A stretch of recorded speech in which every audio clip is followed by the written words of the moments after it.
Hello friends, welcome to BSc Agriculture. If you are coming to my channel for the first time, then don't forget to hit the subscribe button. So let's move to the video. In this video we are going to see about fundamentals of biochemistry. I am going to teach you unit 2 and the lecture topic is structural lipids, glycoprotein and phospholipids, as well as the types and importance of the lipids. So while saying structural lipids, the another name of structural lipids is hidden fats in plants. So you can also describe to know that the lipids which is in the hidden form of the structure in the plant is the description. So while seeing the structural lipids, they are used to be found in the higher plants of around 7% in its leaves, as well as also present as a surface lipids. They are used to found in the components of leaf cells, especially in the chloroplast membranes. And the fatty acid composition of plant membrane lipids are generally in simple formats. So the major 6 fatty structural lipids are palmitic, palmitic, stearic, oleic, linoleic and alpha linoleic, or they generally account over 90% of the total fatty acids in any plant components of living organism. So the first one we are going to see is glycerophospholipids. So which is an important structural lipid in our biological membrane of each and every plant unit or else in the living organisms. So they are mainly used to contain glycerol, fatty acid, phosphoric acid, as well as the nitrogenous bases. So we used to know that the nitrogenous base is the basic material of our genetic material known as DNA.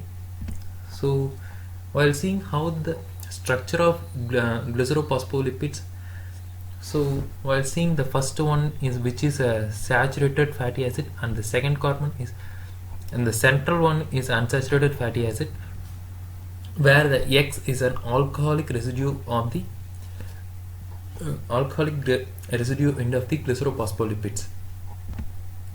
So another topic we are going to see is phosphoric acid. So which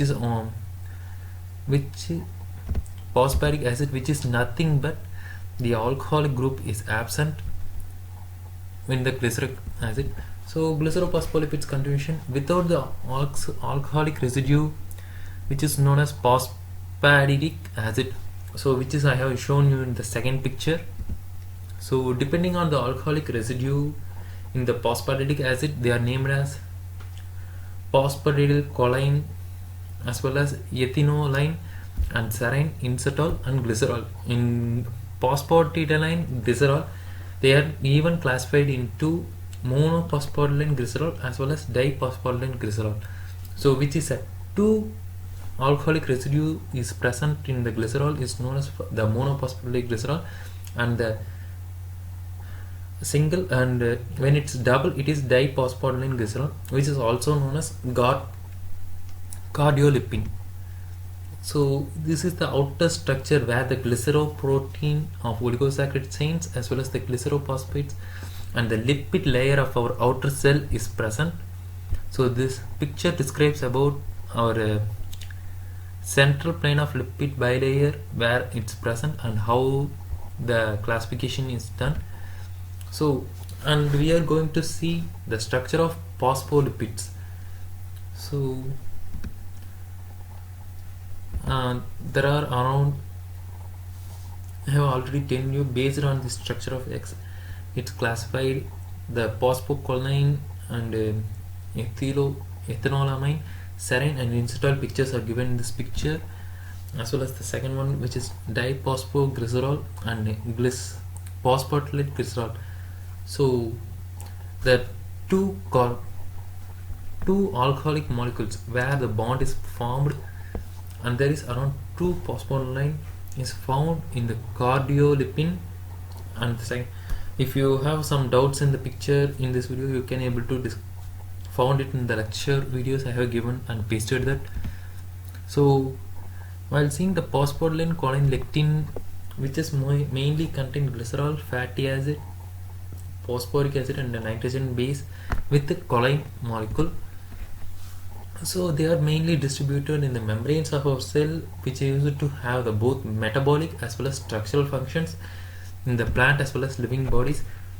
So while seeing a particular name of diplamethyllectin, which is a very effective surface active agent of phosphatidyl choline, which prevents adherence due to the surface tension of our inner surface of our lungs. So they are used to maintain a saturated fatty acid in the carbon position and also unsaturated fatty acid in the carbon 2 position. So you can able to see that in the picture of first picture I have shown, and they are mostly abundant in mammalian phospholipids. So and the next one is phosphodidyl ethanolamine, which is cephaline. So they are differ only in the nitrogenous base, which the ethanolamine is present instead of choline, and all the structural properties are all same as the phosphodidyl choline. And phosphodidyl serine, so where the hydroxyl group of the amino acid is L-serine, which is esterified to the phosphatidic acid, and phosphodidyl inositol, which is an important constituent or cell membrane of the phospholipid in the plant system. So they are used to stimulated by suitable animal hormones is known as, which is cleaved by dicycloglycerol as well as inositol phosphates, so which act as internal signal agents as well as the secondary messengers in our nervous system. And the other one we are going to see is sphingophospholipid, so which is the phosphate and fatty acids are attached to alcohol sphingosine instead of glycerols. So the fatty acid attached through amide linkage, the linkage between glycerols and the fatty acid is amide linkage, which is rather termed as an ester linkage between the molecules. So basically they are present normally in the phosphoglycerine choline. So the minor compounds of seed lipids in which the triglycerol predetermined in the sphingophospholipid. And so while seeing phospholipid, the first one we are going to see is animal phospholipids, which mainly contain most of the fatty acids which have the chain length between 16 and 20, and the predominant fatty acids of the phospholipid in animal are palmitic, stearic, oleic, linolenic as well as arachidonic. And while coming to the plant leaf phospholipids, they are used to comes in the limited range, and the few fatty acids are used to have a higher carbon content greater than 18. So while seeing the phospholipids in plant, the proportion of phospholipid is totally expressed. The choline is present up to 45% and the ethanolamine is about 10% and inositol is around 8%. So the monophosphatidyl glycerol is around 35 as well as the diphosphoryl glycerol is around 2%. So these are the percentage we must need to remember for 0.5 in the exams of biochemistry. So only a trace amount of phosphodidyl serine is said to be present in the plant phosphodidyl lipid materials. So we are going to see the difference as well as the structures of sphingosine as well as the phytosphingosine. So the left hand side picture used to show the sphingosine structure as well as the right hand side used to show us the phytosphingosine structure, where you have used to have a single bond of carbon molecules and there is one double bond in sphingosine structure, as well as in phytosphingosine there is a continuous single bond structures where there is no double bond. So it's the first structural difference between sphingosine as well as the phytosphingosine. So while coming to plant sphingospholipids, the structure where the R molecule in the structure represents the fatty acid as well as the X represent the oligosaccharides of these plant molecules. So while saying the comparison between sphingosine and glycerol, so mostly the C1, C2 and C3 of the sphingosine bear the groups, functional groups of OH, nitrogen and OH. So they are used to have structurally homologous with more than that of 3 hydroxyl groups of glycerol. So the carbon is around of sphingosine is around 4 to 18 in sphingosine, as well as in phytosphingosine it is around 5 to 18. Residues the resemblance of fatty acid in their structure. And the next topic we are going to see is ceramide, where the fatty acid is attached to an amide linkage of amine group. So they are mostly similar to diacyl glycerol, which we have studied in the later videos. So they are used to give a functional structural unit to all the sphingosine phospholipids.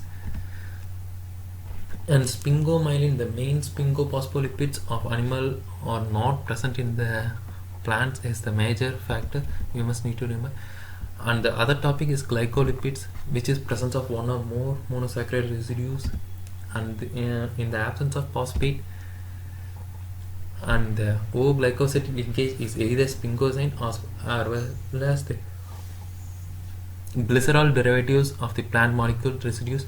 So based on the monosaccharides commonly attached of the glycerol as well as the glycoside linkage, they are D-glucose as well as D-galactose, and N-acetyl D-galactosamine are the major monosaccharide attached to the glycoside linkage with O is present in the glycolipids. So the monogalactodiglycerides and digalactosol is mainly found in the higher plant tissues. So it's one of the structure of glycolipids which is present mainly in the higher plant residues. So on the other we are going to see structure of sulfolipids. So sulfolipids, which is nothing but third position of the carbon, used to have 1,2 diacylglycerol, which is linked to 6 sub alpha 6 deoxy D-glucose by an alpha glucosidic bond. So the predominant fatty acid present in the sulfolipid are used to make a linolenic acid. So they are mostly present in chloroplast, which is predominant membranes of the thylakoids, which is present in the chloroplast. And the other we are going to see is the structure of cerebroside. So, and we are going to see a lipoprotein, which is cerebride is a lipoprotein which is used to associate it with the triacylglycerol, cholesterol, as well as the phospholipids of the plant molecules. So the triacylglycerol derivatives are mostly made from the intestinal absorption from the liver and are not transported in a free form in a circulating blood plasma, but they used to move as chylomicrons, as well as very low density lipoproteins, free fatty acids, low density lipoprotein, and high density lipoproteins. It's how the triacylglycerol used to move and absorbed by the intestines of human body. So it's the structure of electron micrograph of plasma lipoproteins, where the low density lipoproteins range from 18 to 25 nanometer, and the chylomicron used to range from 75 to 1200 nanometer, where the protein is poor as well as the lipid is rich, and very low density lipoproteins are used to comes from 30 to 80 nanometer, as well as the protein rich and lipid poor proteins, high density lipoproteins, are used to have 5 to 12 nanometers. So while seeing the lipoproteins, the majorly lipoproteins are known as apoproteins. The other name of lipoproteins is apoprotein. So where they are mainly used to be occur in milk as well as the egg yolk, which is also a component of the cell membranes. So it was the structure of lipoprotein where you can able to see the cholesterol ester bond as well as the phospholipids and apolipo B100. So as well as I tell you, I have given the lecture notes in the description. If you have any queries or questions, you can able to ask in the comment section, So if you like the video, like it and share it with your friends, and subscribe to BSc Agriculture and hit the bell icon to get the regular updates. So thanks for watching the video. Thank you. I will catch you up in next videos.